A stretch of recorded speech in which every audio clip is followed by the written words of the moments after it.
What's up, everybody? It's your host, Supreme Decisions, and today this is our first episode of 2021 for the Supreme Decisions Legal Minute podcast. And today I'm going to address a few things because it's also our first studio podcast, and it's going to be done kind of visual because you guys on YouTube will be able to see me. Also, you're going to have an opportunity for those that aren't on YouTube that normally listen on either iHeartRadio or Spotify or even on YouTube or many of your other major podcasting platforms. Well, today I'm coming to you, it's going to be kind of somber because I'm going to talk about something that, one, I've addressed previously. And generally, most of the stuff that I do address is something that I've spoken about, before in some regards. The difference today is this is something I actually had an in-depth video about. I've done a live show about this. I've gone over several of these points. But today, I think the thing that's going to kind of stand out is how I assign it to something that happened. Well, in this case, literally a couple weeks ago. One here in Texas, another one in California. Now, many of these things were, you guys in the comment section, I'm not going to be interacting with the comment section today because this is not necessarily a typical live video because this is actually the podcast, because this is going to be something that's going to be aired out where people are going to listen to, I guess me go across the airs or whatever. But for the most part, this is going to be something that's going to be a part of the normal, is going to be a part of the new, but is also going to be a part of how we grow here in World Play Studios. Now, when I speak about this, if you saw the title, it's Supreme Decisions Legal Minute podcast, Terry v. Ohio, and it's addressed because of the context, because most of us believe we have an idea what Terry v. Ohio is or what it consists of. But most of us have very little clue of how the application is involved. Well, kind of the talking point today is going to be where it kind of was first addressing, because most of us kind of relate Terry v. Ohio to the stop and frisk things that happened in New York, when in fact the Terry v. Ohio was something that was going on in 1967 and 68 in Ohio, to which the United States Supreme Court ruled that it is not unconstitutional for an American police officer to stop and frisk a person they reasonably believe to be armed and involved in a crime. There are several times you've heard me go through the context of Terry v. Ohio. You also heard me go through the context of how that belief must be articulated. You've also heard me speak about the ability to be able to point to the dangerous area because, again, outside exigent circumstances, which I'm not going to get into today,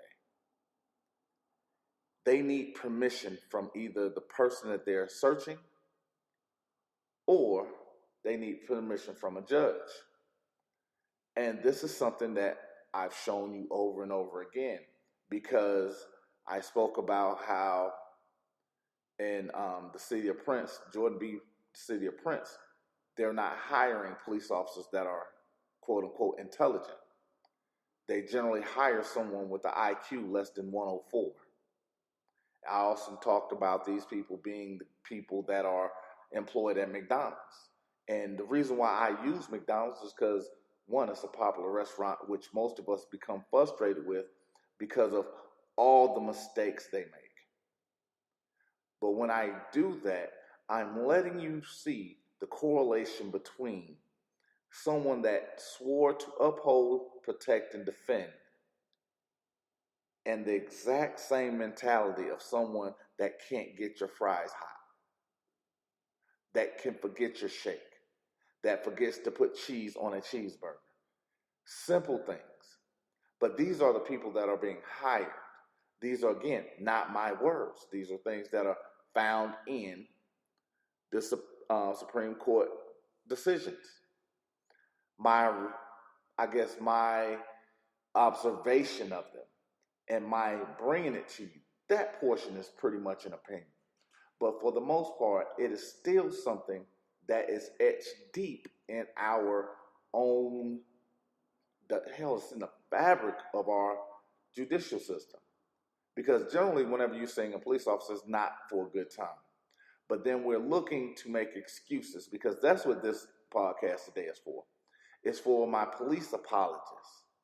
Because again, I'm going to read.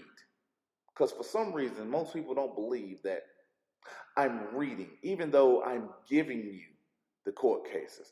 I'm giving you the line numbers. I'm showing you everything it is I'm talking about. But for some reason, that's not working. That's not the thing that actually gets your attention. So, when I'm talking about this, generally it's something I've jotted down. Simply something, in this case, where I am literally reading from the case itself. Because the reason why I'm going to talk about this is because the whole point in me giving you the podcast, the whole point in me teaching you through the videos is so you can apply it and you can have an understanding of the application. Kind of give you the things around that are correlations of that. Because even when we go against the Fourth Amendment of the United States, which is the prohibiting government agents from unreasonable search and seizures, and when a police officer stops a suspect on the street and questions him or her, even without probable cause to arrest, the police officer must have reasonable suspicion. Now, we also understand there's a myriad of things that can go on under reasonable suspicion. But at the end of the day, it still requires articulation. It still requires them being able to do something. Because when I talk about if and or being the biggest words in law, these are the things that are giving you the operations of a police officer, or to put it in layman's terms, police procedures. Because even when we're talking about the reasonable suspicion, they must reasonably believe that the person has committed, is committing, or is about to commit a crime. Now, because you also remember us having a conversation about the anonymous tips. Because even a caller, because you'll often hear them say, oh, I was called here. That's why we're here. We have a reason to be here because we were called here. And you're going to hear a story today where I speak about them being called here. Not for a crime. Because keep in mind, we're talking about Terryville, Ohio. We're talking about this in relation to a crime. And we're talking about probable cause, which only comes from a crime. We're talking about even the caller articulating something more than a description. So the importance of understanding the application and knowing there are several things that must be in place for an officer to do their job properly. These are the things that I'm putting out, not for the well-off, because then you have money to just. I got a couple of dollars. I'm not going to allow this $200 incident to take away from my, $30,000 that it could cost me by dealing with it. Or looking at a sense of the young man that was in Milwaukee, Sterling. I can't remember his last name, but the young man Sterling, he actually went into a Walgreens to pick up a prescription. And instead of the police officer offering him a citation or whatever for the way he had parked, he throws him to the ground, hurts his arm. Now they get sued for millions because why? The police officer went above what he's allowed to do. He went outside the guidelines of his procedure. In the midst of his Terry stop, he used excessive force to enforce something that should have been no more than move your car. Worst case scenario, can I see your ID so I can write you a citation? But instead, he escalated this. Well, actually, they escalated this. And then it resulted in 3 officers being sued in federal court. It resulted in 2 officers being reprimanded and 1 officer being fired. Why? Because again, the Terry stop, Terryville, Ohio, is the crux of all police procedures. Now, I'm going to read the holding, and then I'm going to go into the story. Because, I often give you a story and what I'm talking about, how I'm going about it, and where I'm going about, and blah, blah, blah, blah, blah, blah. But today, the story is different. Because the difference today is the simple fact that I'm going to give you something that you probably haven't been thinking about. And the reason being is the fact that most of us don't have a real clue of how any of this works, is working, or will work.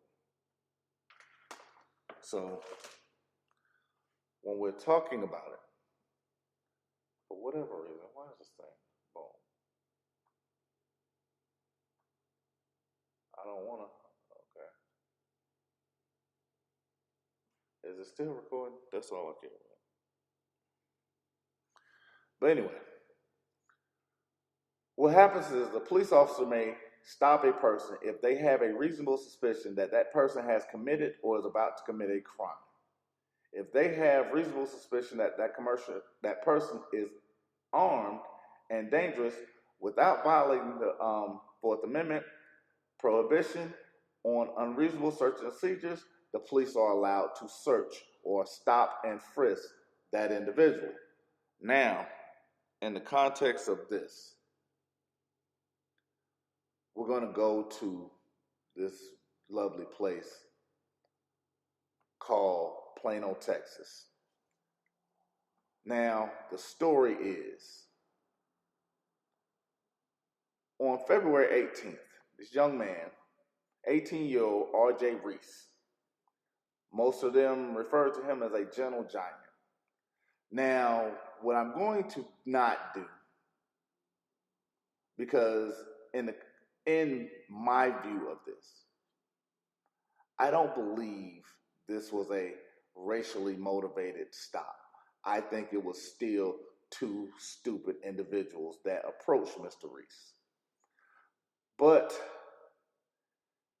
what happens is, it was February 16th, and it was 10:47 p.m. Police have received a call, or 911 has received a call. This young lady, she had called in, and she told the 911 operator, which the 911 operator relayed to police, or to the police dispatch, that there was a young man. He was walking in the middle of the blizzard here in Texas. And he only had on a t-shirt and pants. Well, when the officers pulled up, they heard t-shirt and shorts. The reason why the caller had concern was because, one, the caller didn't know R.J. Reese. So I'm all for not allowing someone into your close proximity that you don't know, especially with COVID season being on, as well as they're a stranger. I get it. You don't want to just pick folks up. I get it. So that was the reason for the call. She stated that the young man was walking with the t-shirt, pants, and he was stumbling. Doesn't sound like a crime had been committed. She actually wanted the police to do what is called or referred to as a wellness check to make sure the young man was okay. Now, when the first officer made contact, and this was after the police actually released body cam footage. Now, before I go into that, you and I know on most time, if a police department releases body cam footage, it's because they believe they have done the right thing. They believe that everything that they've done was according to law. Now, I am not sure what person informed these people 3 days later, noting after the charges were dropped, to release this particular body cam footage. Because again, it was 3 days, not 6 months like in George Floyd. 3 days. The body cam footage was released, dash cam footage was released, and it was also manipulated. Edited body cam footage was released. Edited dash cam footage was released. Because again, we still go to that 76% comes from bystanders. You know what filled in that information that was missing from the police dash cam as well as the police body cam? There was someone out there filming who has been left nameless. So a bystander filmed the interaction. That's where majority of the video comes from. Not from police, not from dash cam, not from body cam. But again, these are the good guys. I want you to keep that in mind. Because if everything they did was above board, why was there even a need for bystander footage if you're releasing the actual footage of what was happening from your officer's point of view? I want you to rest on that. I'm going to keep going. So now the first officer makes contact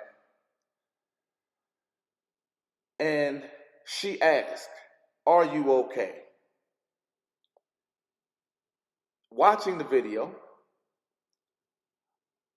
RJ, Mr. Reese, states, "Yes, I'm on my way home. I just got off work." The officer then says, "Dude, stop. We're trying to help you." The second officer then emerges onto the camera because for some reason his body camera and his audio was initially off, but he's the good guy.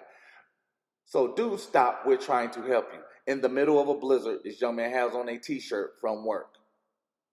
In the middle of 20-degree weather, he has on a t-shirt walking home from work. And she's asking him to stop, even though he's told her, which her job was to check to see if he was okay. He responded, "I am okay."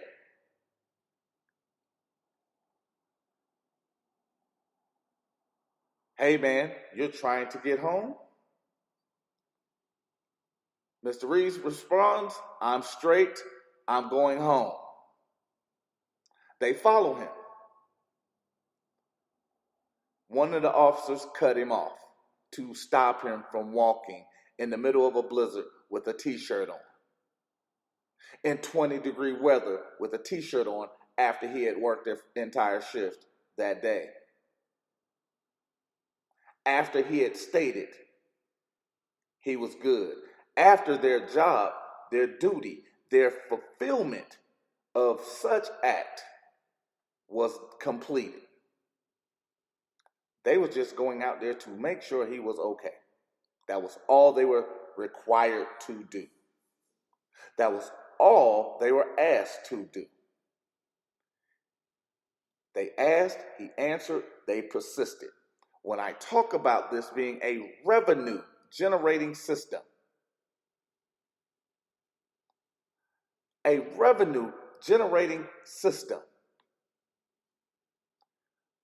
we now see an act where a wellness call can escalate to a jail sentence.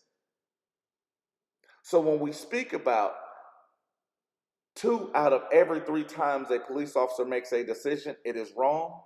When we talk about 40% or 800,000 people being in our current jail system now, because one, an officer's decision, which was probably wrong.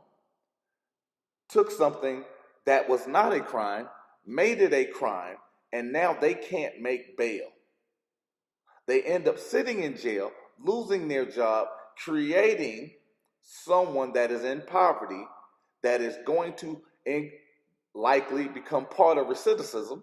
Why? Because now they're sitting in jail, they get released, but now they have no job, they have no home, they have a record, and now everybody believes because an officer said you did something, you are now a criminal. You can't be trusted. You shouldn't even be here. No one wants to be around you. But again, what was his crime? Yes, I pause for dramatic effect because I want you to understand something. At the end of the day, just because an officer makes an accusation, just because the officer makes a statement, that does not make the officer correct. That does not mean that what was done was lawful. Now, I'm going to stop there because I'm going to come back because I'm going to read you something again in Terryville, Ohio. Because the decision itself was an 8-1 decision. And that was for stop and frisk in 1968, which was then brought back into fruition with Rudy Giuliani becoming the mayor of New York. He then became Times Man of the Year at 9/11 because of his actions that was done afterwards. But now we look at current day New York. We look at high levels of poverty. Why? Because of high level of unemployment. Why? Because you have a high level of criminals resulting from stop and frisk, which now were escalated to trillions backwards. Because stop and frisk has cost New York literally tens of billions of dollars, from settlements to actually dropped cases to now cases where people are being released because of old stop and frisk, and nobody really has an answer. Because the continuation is not necessarily the law or the evolution of the law, it's the training. They are not trained to do it properly. They're not trained to go out and act as human beings. They're not even smart enough not to try to manipulate the system. I'm going to say that one more time. Because they're trained to just do as they're told. Why? Because the system itself is not based on law. It's not based on the Constitution. It's not based on actions of intent. It's actually based on the reason why a lot of people are able to say stupid ass lies, and it travels farther and faster than the truth will ever be. Because it's easier to believe the lie because the lie is comforting. The lie is wholesome. The truth is hard to hear. The truth is hard to live with. We teach our children to lie. We lie in front of our children. We lie to other adults. We lie just to work. We lie in almost every aspect of our life, but then we expect truth and honesty in our systems when the lie is what built our system. Truth is the thing that, one, it's not part of the machine. It's the cog not in the machine. Because the machine itself is not designed to do something that benefits. It is that one thing that when you look at it, it becomes hurtful. It becomes that other thing. Because it is a business. Our judicial system is a business. That's why whenever you walk into a courtroom, you see the incorporation seals, incorporated in. They tell you this is a business. You're walking into a hall for revenue. So whenever I say this is about revenue, and you get upset that we're talking about revenue, What does a business do? And now we're going, again, because we just, that one instance just gave you an overview of one instance. Young man walking home had a caller call in, not asking about a crime, not stating this young man was dangerous, not stating this young man had a weapon, that I just want you to check on him because he's slipping and sliding and he's not getting in my car. After they go and check on him, they force him to be part of the system. Although Florida v. Royer states a police officer can do whatever they need to do and you can ignore them. He had no obligation to even have a conversation with him. He had no obligation under the Fifth Amendment with his right to remain silent and keep minding his own business. He's doing the things he learned in kindergarten. He was keeping his hand to himself and he couldn't say anything nice, so he kept it pushing. Because you don't say anything at all. But when we're talking about, again, going back to it, the Fourth Amendment right against unreasonable searches and seizures, made applicable to the states through the 14th Amendment, protects people, not places, and therefore applies as much to the citizen on the street as well as at home or elsewhere. This young man, Mr. R.J. Reese, the teenager, because again, they love to use the word man. This man, the suspect was this grown man, he was big. Didn't matter because he wasn't breaking any laws. He wasn't committing a crime. He wasn't doing anything he had no business doing. He was going home after getting off work. So this 18-year-old child, because again, I love to do this comparison, because we call this young man a man. Oh, he's a man. Ezekiel Elliott was 23 years old. He was out here doing all kind of whatnot. And the person, well, he's just a young kid. He's in his 20s, but he's a young kid. But this young man who is working a everyday job is walking home. He's a man. The young man that was shot, the 16-year-old autistic child that was shot in Chicago by the police officer Muhammad, he was a man. The suspect was approaching the car in the dark. And he was menacing. The 16-year-old autistic kid who was literally skipping down the street was a man when described in the newspaper. 16 years old, autistic. He had the mind of a 7-year-old, but again, 130 pounds, he was menacing. 130, there's nothing menacing about anything that's 130 pounds unless it's like rice or something. Because nobody wants to see 130 pounds of rice. But when we're talking about this, R.J. Reese had a right to be free from unreasonable searches and seizures. He was seized on the street. So when the police, because when I tell you, police cannot block your locomotion. When I say that, it sounds crazy. I'm not driving, so it's not locomotion. Yes, it is. Whenever you're moving, that is called locomotion.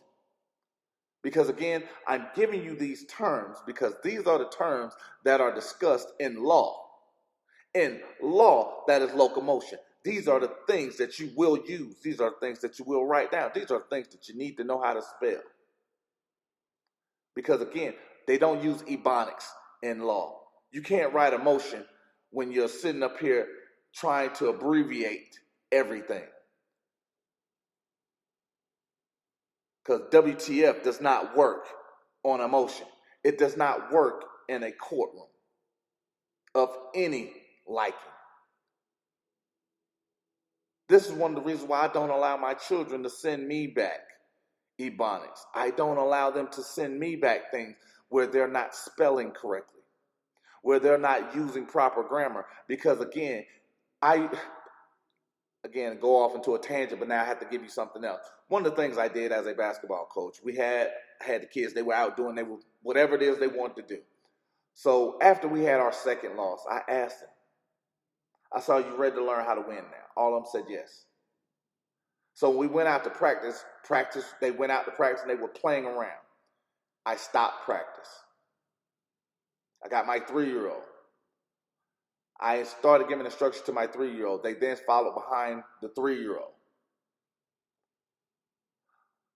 The The reason why I did that was because now if a 3-year-old can do it, all of them can do it. They have no more excuses of that. I took away their excuses. These are the ways I teach you how to take away those things that can block you when you're writing a motion, when you're doing a Freedom of Information Act request. I'm showing you how to take those excuses away for not giving it to you.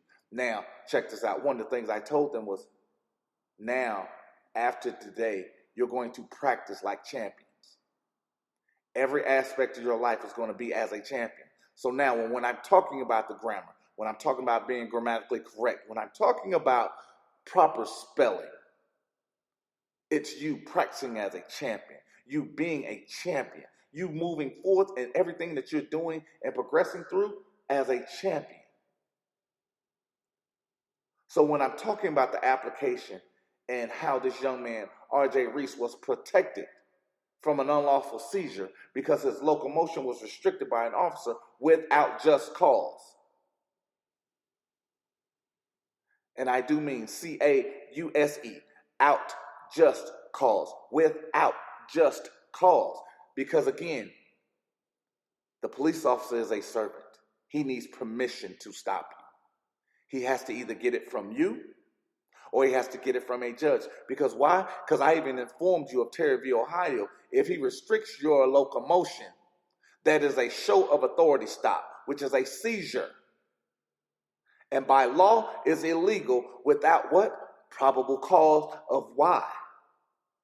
You had committed a crime, about to commit a crime, or is in the process of committing that crime. Because remember, I went through the 4 reasons of why a police officer can make it stop.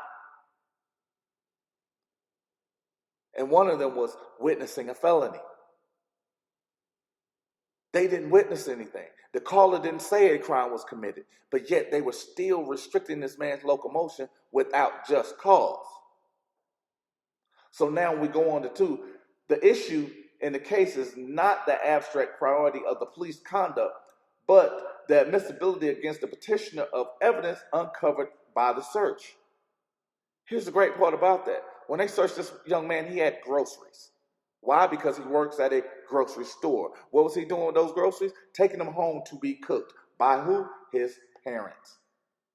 I'm going to say that one more time. Because not only was he working, so was his mom and dad. So were the people in his home. They were going to work as well. All of them was doing something to better the household. But these police officers thought it was okay to stop him without just cause, without probable cause, without the even action of a crime, and go beyond what they were asked to do. 3, the exclusionary rule cannot properly be invoked to exclude products of legitimate and restrained police investigation techniques. Now, here's the problem. They weren't there for a crime. They didn't see him committing a crime. They didn't even believe he was committing a crime. So what makes a stop legitimate? Nothing. No part of that stop was legitimate. Now, because you even heard me speak about making an arrest without probable cause is an illegal arrest, because a police officer acting on the misapprehension of law is an illegal arrest, no matter if something lawful comes afterwards. It didn't matter what happened, even if this young man had a pocket full of coke, and I do mean cocaine. It doesn't matter, because what he had no relevance to the stop. There was no probable cause. He could have had the mumps in his pocket. They could not have stopped him because they were doing a wellness check. He had no obligation to stop and speak with them. He had, hell, in 20-degree weather, they should have also had no inclination of stopping him because it's 20-degree weather. Because now you're getting out, you're doing extra stuff that you have no business doing, and now in the midst of doing this extra stuff, you're cold too. This young man has on a t-shirt and he's tired from working all day and he has to walk home. And they thought it was a great idea to stop them without the probable cause, without a crime, without doing any of this extra stuff. And in the midst of doing that, when a police officer accosts an individual and restrains his freedom to walk away, he has seized that person by the means of the Fourth Amendment. Remember, asked and answered. If you're in the master class, you're going to hear that. You're going to hear me give you what I call the catch and release. Ask and answer. That's one of those phrases from that. Because when I talk about the catch and release, I talk about even other things such as whenever there's an objection in the midst of your questioning. You catch it and you roll on. You don't wait for an answer. Ask and answer. Keep it pushing. Ask and answer. They were called there to do a wellness check. They pulled up alongside him. The young lady goes, "Are you okay?" He says, "Yes, I'm walking home. I just got off work." Their job was done. They wanted to do anything else, they could have followed behind him. Literally, that is the easiest thing they could have done. But nope. They get out the car. He continues to walk. One officer restricts his locomotion. Whenever a police officer accosts an individual and restrains his freedom to walk away, he has been seized. The Fourth Amendment, there's a restriction on unlawful searches and seizures. Unlawful searches and seizures. By the means of the Fourth Amendment, he has been seized. A careful exploration of the outer surfaces of a person's clothes is in an attempt to find weapons is a search under that amendment. So without consent, without being able to pat someone down, without being able to point to a specific spot,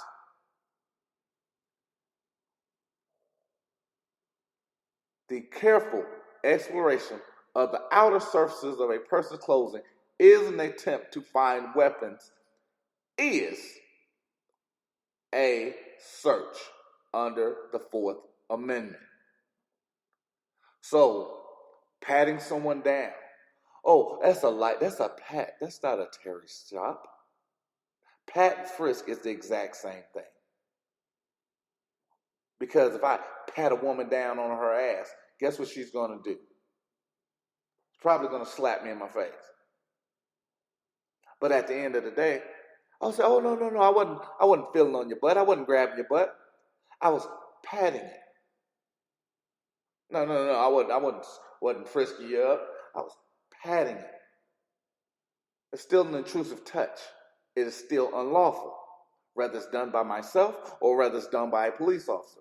Just as I gave you the context of an aggravated assault, and I spoke about every time a police officer unholsters their gun and aims it in your direction, it is an aggravated assault. Why? Because the very definition of it. So whenever I talk about, or you hear one of these police officers, because even in the video I did with, I believe it was 24K and 24K records, the officer, out of his own mouth, stated, "Oh no, you're talking about a Terry frisk. What I'm talking about is a careful exploration of the outer surfaces of a person's clothing in an attempt to find weapons." The definition in Terry is a search. He said, "Oh, it's a pat." That's not a search. The very definition of his actions is a search. The very definitions of his action requires consent. The very definition of his action requires his ability to be able to point at a weapon. And "I don't know" was also used in that same video. I don't know. I don't know. Guess what can't get a warrant? I don't know. I don't know. It doesn't get a warrant. But whose fault is that? Because again, it's a tactic to not gain lawfulness, but it's one of those things just to intimidate. Why? Because the stop itself is designed to intimidate and coerce. all these cases I've been speaking about for the past 3 years, all these are starting to come together. They're starting to have a meaning. Oh my God, what's really going on? The application now becomes wide. Because just like when I talked about before, I played basketball. And one of the things I did, and you can even ask my daughter's mother, was when we moved into our first apartment, I think I had maybe no less than 400 tapes.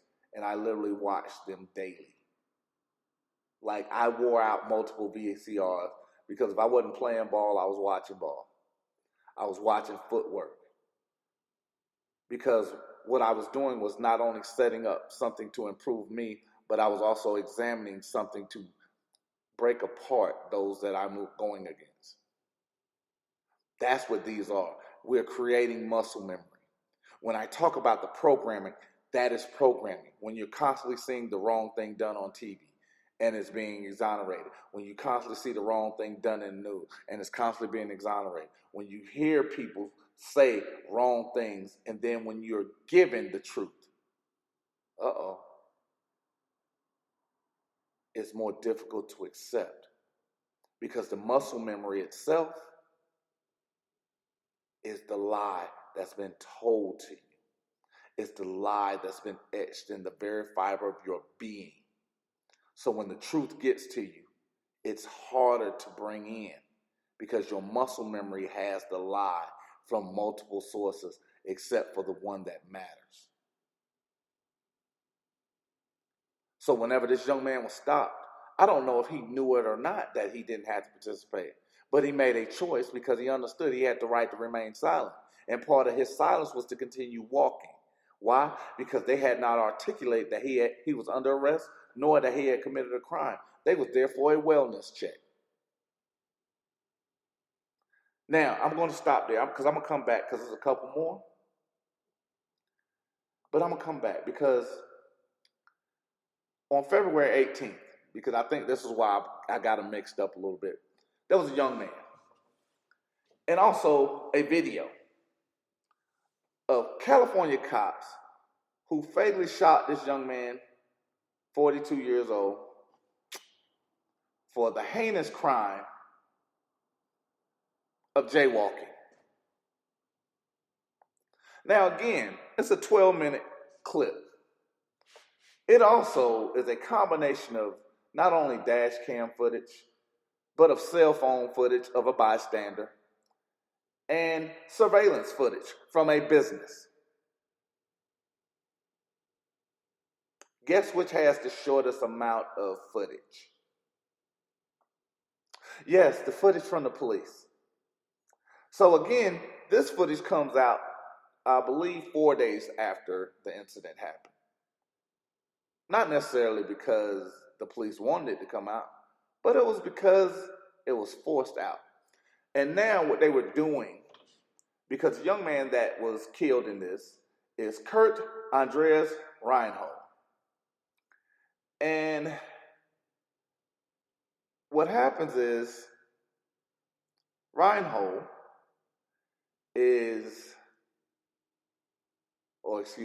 was jaywalking.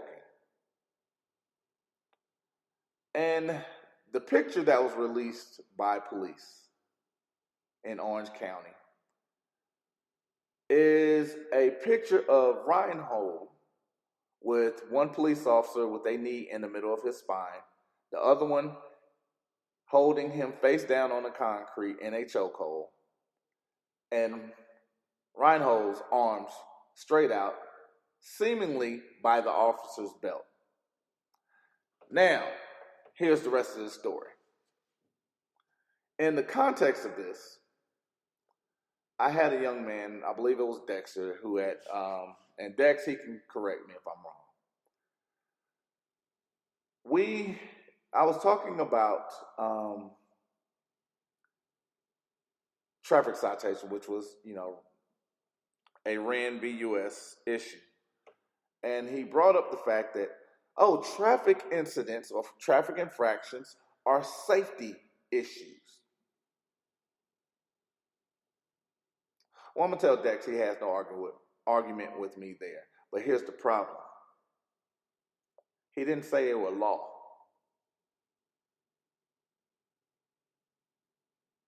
I'm going to say that one more time.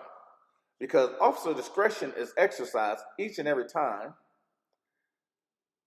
they encounter someone.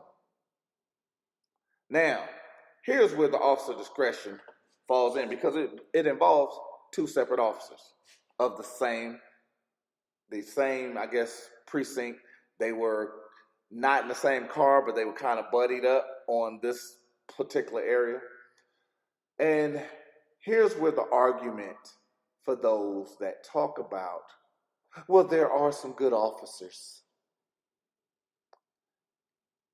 Here's where my problem with those good officers lie.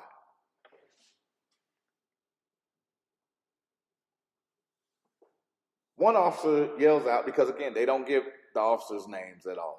I find that funny because, again, these are the good guys. But these are the people that murdered a young man for jaywalking. Now, one officer yells, watch this, he's going to jaywalk. The other officer, the quote-unquote good officer, says, hey, man, we don't even need to be bothered with that. The officer who yelled out, watch this, he's going to jaywalk, tells the good officer, don't make a case law out of it. And then he proceeds to pull up on this 42-year-old man who I'm pretty sure in his 42 years, because he was still able to walk across the street, that he understood how to get across the street without being injured. I'm pretty sure he had the faculties to do so. But this officer, this one bad officer, who was teamed with this good officer, who allowed this shit to continue, and I do mean the way I just said that, after being told, don't make this case law, watch this stuff unfold. Bad officer pulls up on Kurt Reinhold and attempts to stop him. And he tells him, are you going to stop, or are we going to have to make you stop? The conversation proceeds for what? Bad officer for jaywalking. Reinhold responds, what are you talking about? I'm just walking. Tells the officer, you're being ridiculous, and continues on his way. Officer then jumps out of his conveyance, his police cruiser, followed by a good officer, and tackles Reinhold. Reinhold is aggravated. He's now wrestling with the officer, seemingly. One officer yells out, he's going for my gun. Now, this is why this one still picture was released. Because it has to do something to exonerate the officer. They can't release video, because if you show you the whole video, it shows he never reached for the officer's gun. He had gone limp from the chokehold he was being placed in and the knee that was on his spine. This young man lost his life because the good officer allowed a bad officer to pursue someone who had not broken the law, but because of a quote-unquote safety issue that he was no longer in jeopardy of. Say that one more time. Young man was jaywalking. Bad cop says, I'm going to stop him anyway. Don't make it case law. The good officer sat back, watched. Then when the altercation occurred, he yelled, he's going for my gun, and he shoots Reinhold to death. Pow, pow. And we're told that this is okay. This does not make nationwide news. This does not go beyond California. This is not something that becomes a talking point. Why? Because just like when we had the Black Lives Matter, just like when we had the defund the police, just like when we had all these marches and all this other extra BS, and I called it just as that, extra BS. You had an entire police force quit in Buffalo. Exact same people were rehired. You had an entire police force in Atlanta get the blue flu. All of them rehired. Because the system is working as it's supposed to be. Because we are generally programmed to believe what a police officer says. You know what? I get sick and tired of people contacting me, telling me what a judge is going to do. I mean it just like that. I'm sick and tired. If you going to tell me what a judge is going to do, I'm going to give you the G.I. Joe response, because knowing is half the battle. What are you going to do? Because the prayer of serenity tells me to control the things I can control. What I can control is how I fight. I constantly tell you the nature of the beast doesn't change. So I don't give a shit what a judge tells you or what a judge is going to do or how the judge is going to do it. I know what I'm going to do. Because I know if a charge is filed, whoever filed it, I can attack their character. I do know if a police officer involved, he's got to write a report or she's got to write a report. There's got to be a record of it. And if you're in California, that video camera is a requirement. In Georgia, that video is a requirement. I need that about your homeboy. Guess what's codified in Florida as well? That video, that body camera. I need that about you. Any audio calls to and from the officer, that's required.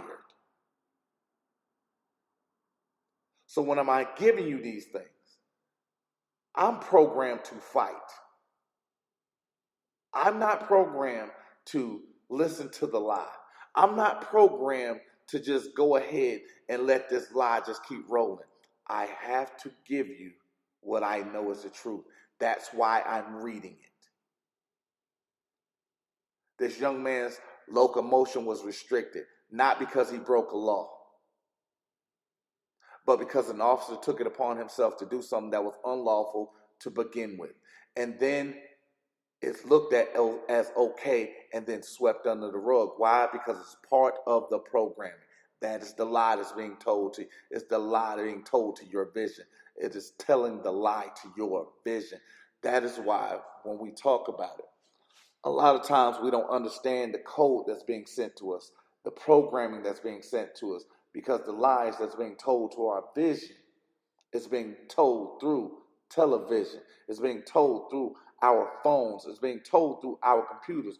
Even a lot of us are now being programmed through our podcast. Uh-oh. Did I just say something? Did I just say something? Because at the end of the day, I want you to understand something. What I'm giving you isn't for you to just say, okay, this is cool. I like it. It's nice to say. It's not meant to be that. I'm meant to give you a starting point. I'm meant to give you foundation. I'm meant to give you direction. That's it. Because all I ask whenever we go off, if you decide to contact me off YouTube, off one of these other major video platforms that we're now on, don't disrespect me by wanting me to do it for free. If you want free, you stay it on YouTube. You stay listen to the podcast. Respect my time. Respect the fact that there's others before you and there will be others after you. If you are not willing to appreciate or show appreciation for what it is that you need, don't contact me. Because I'm programmed to fight and I'm going to help you practice as champions. Because just like I told my brother Elisha, I don't get up unless it's to win. I'm not going to be in a hurry, even if I'm helping you. I'm going to tell you the truth, and anybody that I've helped can verify this to the T. I don't rush to do shit. I am going to make sure what I'm giving you is quote unquote weaponized, because it's going to take a weapon that is not only precise, but that it is not anything that can be broken or taken away without some effort.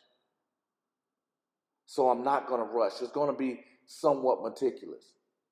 I'm not going to, and again, if you follow me on social media, you see I use a lot of the art of war. I'm not going to say any more than necessary, because anything you say can and will be held against you. Notice I didn't say that last dumb shit of in a court of law, because you're probably not going to get there. But it will be held against you. I'm not going to give you anything that I don't want you to have. I'm not going to offer you anything that's going to allow you to be put into an unfavorable position. Because again, this is chess. I understand where the protection is needed and how to work the protection. This is the thing that I'm teaching you. I am teaching you how to move, because I'm teaching you application. And now when I go back to the Plano, Texas situation and R.J. Reese, and now we go into Terry V, Ohio, I'm getting back on subject of what it is that you need to understand.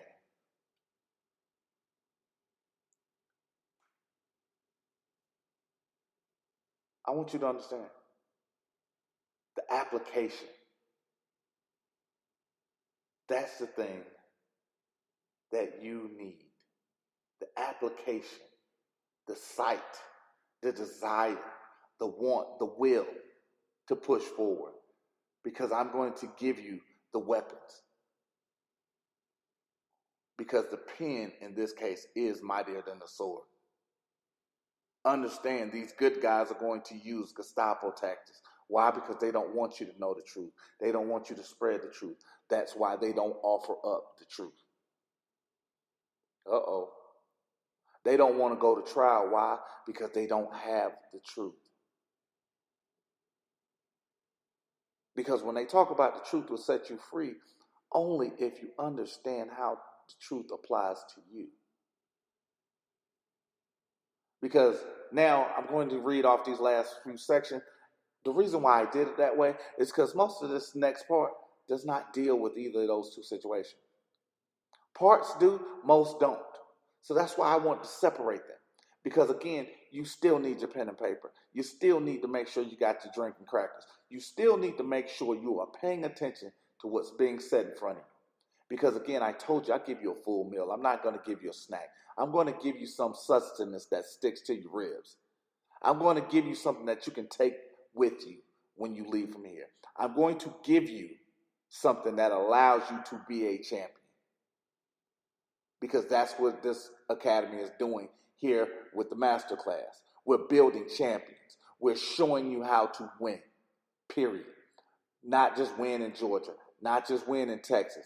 I'm going to show you how to win where you are and how to win and be feared. I'm going to say that one more time because I give you a lot of things, and I was actually going to give you something, but I changed my mind on that because the context today goes away from what I was just getting ready to say. But the understanding, the application for what I'm about to give you is not just now. It may not be for each situation. It's not for every situation. But it's also to point out that every aspect of Terry v. Ohio, which is why it's a precedence case, and there are several cases that go on beyond Terry v. Ohio, even the Miranda v. Arizona and the Miranda v. Gant. These things give you police procedures. While it's kind of just mashed together, the application is done through the Supreme Court understanding, the Supreme Court decisions and their understanding. Now, where a reasonable prudent officer is warranted in the circumstances a given case and believing that his safety or the safety of others is in danger, he may make a reasonable search for weapons other persons believe by him to be armed and dangerous, regardless of whether he has probable cause to arrest that individual for a crime or the absolute certainty that the individual is armed. Now, reading that, it sounds like it's all over the place, but this is where Terry v. Ohio gives birth to Tennessee v. Gardner, because it talks about officer safety. Because here it speaks of officer safety first, where in Tennessee v. Gardner, officer safety is the latter, because it's the endangerment of others the police officer can protect. This is why when I speak of officer safety, oh, I'm doing this for my safety. On this, the police must be able to, whenever practicable, secure a warrant to make a search and seizure. That procedure cannot be followed where swift action based on the-spot observations of the officer is on beat is required. Now, here's where we talk about exigent circumstances. Most people don't understand. If I get out of my conveyance, guess what happens? I am no longer in arm's reach. So there's no destruction of evidence. If my hands are handcuffed behind my back, there is no reason for a search or a pat down unless they can point to it. Why? Because officer safety is no longer an option. Oftentimes, I'll stand at parade rest, and those in the military understand what I'm saying. I'm standing with my feet apart and my arms folded behind my back with my hands interlocked. Why? Because I am in a defenseless position. So now what did I just do? I'm practicing as a champion. Why? Because I've taken the excuse away. Remember what I told you I'm going to do? I'm going to take those excuses away. The reasonableness of any particular search or seizure must be assessed in light of the particular circumstances against the standard of whether man of reasonable caution is warranted in believing that the action taken was appropriate. Now, this is where the totality of circumstances come. Oh my God, I just keep coming up with more stuff from Terry v. Ohio. Because we probably, if you've been paying attention, we're probably on Supreme Court case number 15. Yes, you're probably going to have to rewind this and listen to it again. Because totality of circumstances is important. The officer here has performing a legitimate function of investigating suspicious conduct when he decided to approach petitioner and his companions. With R.J. Reese, the officer was not performing a legitimate function of investigating suspicious conduct. Why? Because he was there because of a wellness check. And an illegal act cannot precede a legal one. Hence, why we have the Franks hearing, why we have the Wade hearing, why we have the MAP hearings. Why? Because we can't trust police officers who don't trust themselves to go get a warrant. Because why?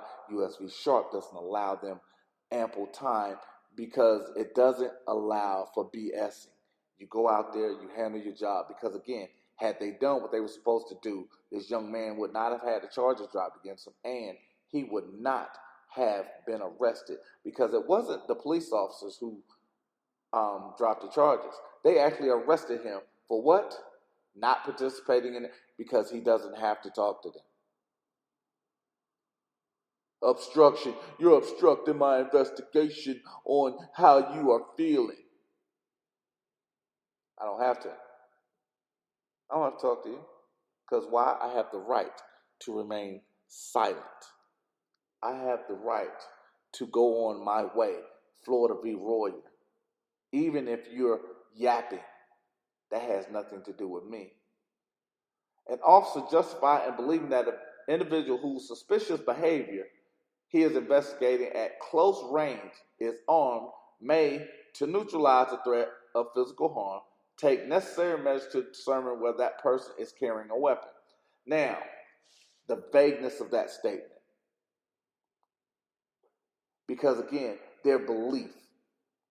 Remember I did a podcast a little while ago, feelings don't determine law? This is where that comes in. Because again, he has to articulate the reason for his justification. He has to articulate his belief. He has to put his feelings on paper. Guess what they're not taught how to do properly? Put their feelings on paper. Why? Because the law has no feelings.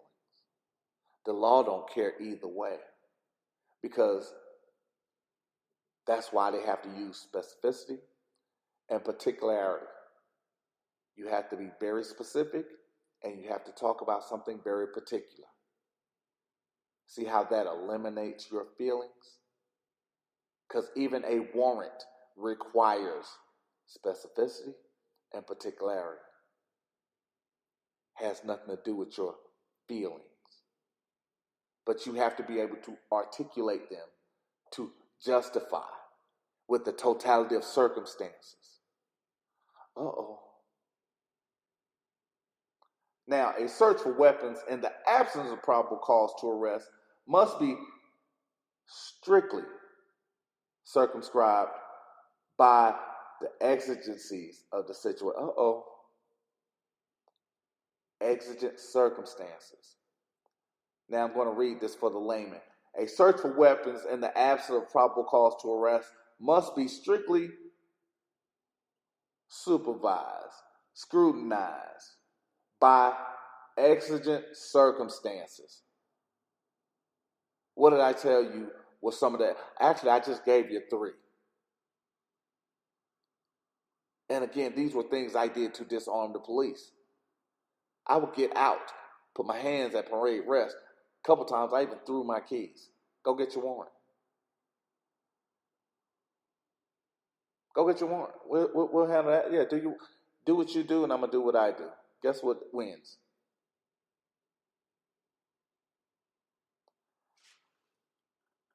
An officer may make an intrusive short of arrest where he is reasonably apprehensive of danger before being possessed of information justifying the arrest. That's what the investigation is for. When he's been caught, when he's been called because of a crime that was given more than just a description. These are the things that when we're fighting back, these are the things that when I talk about not only look for what's there, you have to look for what's not there. In order for us to look for what's not there, we must know what should be there. I'm going to say that one more time. In order for us to know what's not there, we must know what should be there. In order to understand how to ask for something, we must know what first the question that is being answered. Because this is chess. This is not checkers. This is not something that's going to be done quick. It's not going to be learned quick. Nothing that I give you, because I'm going to give you the context of this entire channel. The original setup for this channel was 30 videos. Because I figured, you'll be able to get it that quick. But now we're on podcast, I think 60, and we're on video 330 something. When I sat on that panel or on the radio show, and I was asked how much material is used, I actually sat down and I thought about different aspects of law. And I said, I'll probably do 1,000 videos. And I'll easily do 1,000 videos. Why? Because the law isn't ever evolving. It's becoming more and more concise. It's becoming more and more direct. It's becoming more and more understandable. Because even when we're looking at something, because if you don't remember, go back and look at the playlist. I've got 4 different podcast where I speak about Roe v. Wade. Why? Because the understanding, which most people have no idea, that Roe v. Wade did not do anything to set up abortions. Georgia v. Borden did, because it was done on the exact same day. But nobody knows Georgia v. Borden, because Roe v. Wade is the right for using your own body. Georgia v. Borden actually deals with abortion because it gives you the grounds for the right for abortion. So whenever I hear people saying that stupid shit, oh, they're going to overturn Roe v. Wade. No, they're not. But that's what they want you to believe. Why? Because that's part of the programming. That's part of their revenue generation. That's part of the lie that's being told to you. Now, I'm giving you the truth, but it's difficult for you to accept. Simply because it's not easy for you to accept. It's not easy for you to see. It's not. One of my favorite movies is B for Vendetta. And he asks the question, do you see as I see? Do you feel as I feel? Because if you do, understanding, me reading is giving you the truth. Me telling you where it's at is giving you the truth. In order for you to be able to reprogram yourself, is not only to go out and search it out yourself, but to go and apply it yourself. To get better understanding, because you learn not only from seeing and hearing, but you learn from doing. That's what I'm here for. I'm not here to just hand you something and say, good day, love you, New York, but I'm here to train you as a champion, teach you how to win, teach you how to be better than you were today,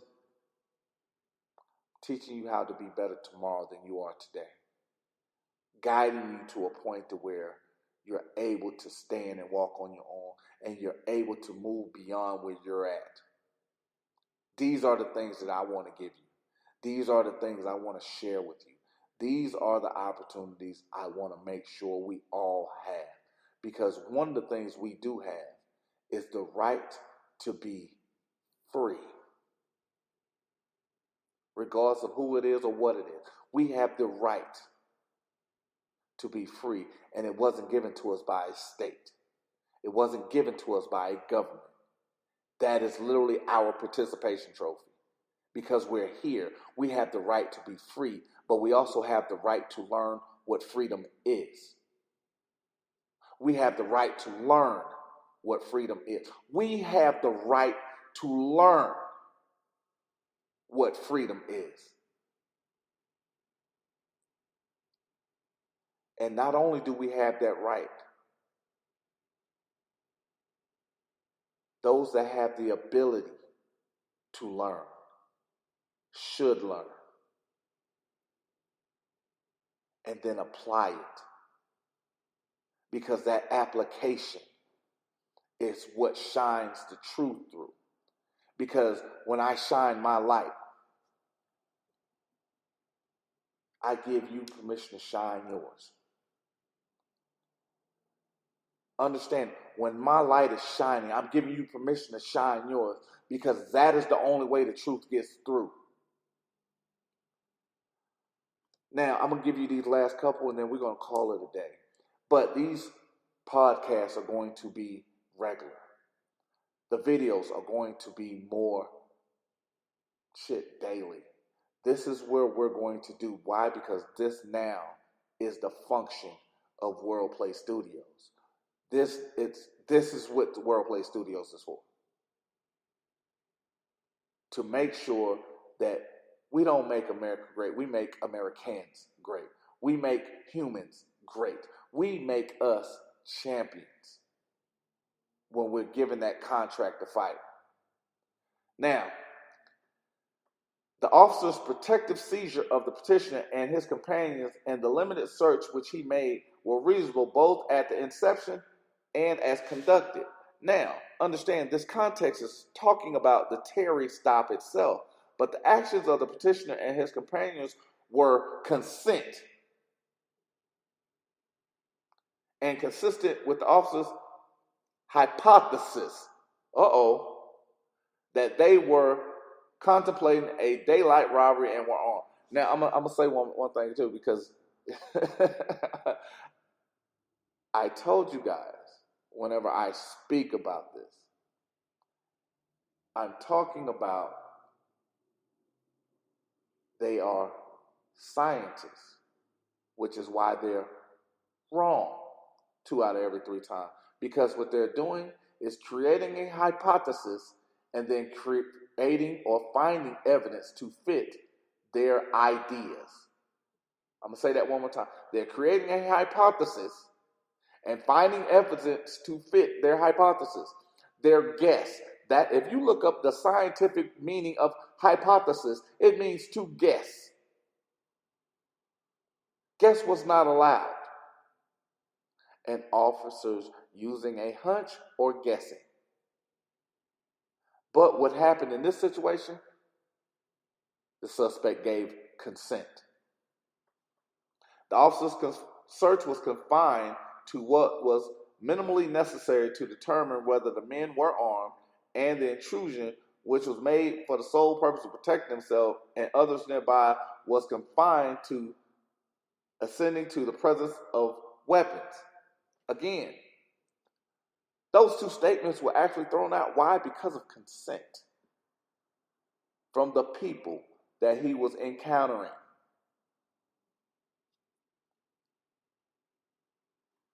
When we talk about this, I don't just say stuff just to be saying.